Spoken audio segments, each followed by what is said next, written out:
Omelette. Omelette बनाने के लिए हमें जिन चीज़ों की ज़रूरत है वो आप नोट कर लें।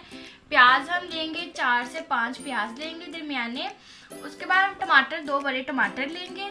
सब्ज़ मिर्चें लेंगे 3 से 4। अंडे लेंगे हम 5 से 6 अंडे इस्तेमाल करेंगे। चलिए अब हम अपने नेक्स्ट स्टेप की तरफ चलते हैं। हम एक फ्राई पैन लेंगे, उसके नीचे आग लगा देंगे। अब हम इसमें ऑयल ऐड करेंगे।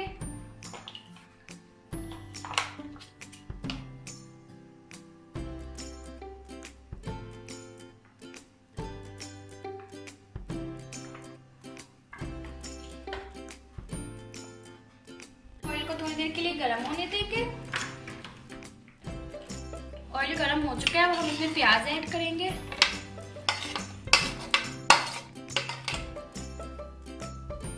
साथ ही हम इसमें टमाटर और सब्ज़ मिर्ची ऐड कर देंगे।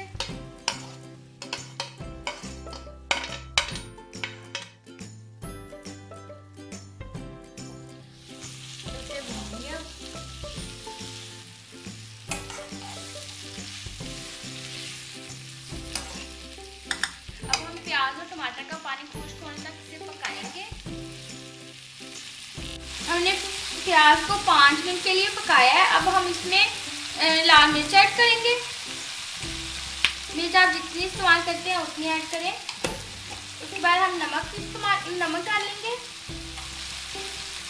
नमक हम 1 चम्मच डालेंगे, छोटा। उसके बाद हम हल्दी डालेंगे।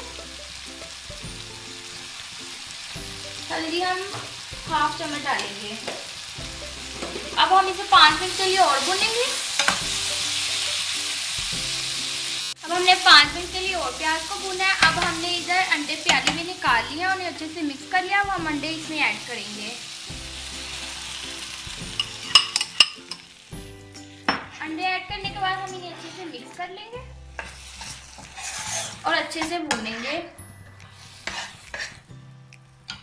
अब हमने इसे 4 से 5 मिनट के लिए अच्छे से भूना है और हमारा ऑमलेट तैयार है। अब मैं आपको सर्व करके दिखाती हूँ। जी, तो आप देख सकते हैं हमारा ऑमलेट तैयार है। आप ऑमलेट पराठे के साथ भी इस्तेमाल कर सकते हैं। रोटी के साथ लेना चाहें तो उसके साथ भी ले सकते हैं। अगर आपको हमारी रेसिपी अच्छी लगी हो तो ज़रूर ट्राई करें, लाइक करें, अपने दोस्तों के साथ शेयर करें। अपना बहुत सारा ख्याल रखें। अल्लाह हाफिज़।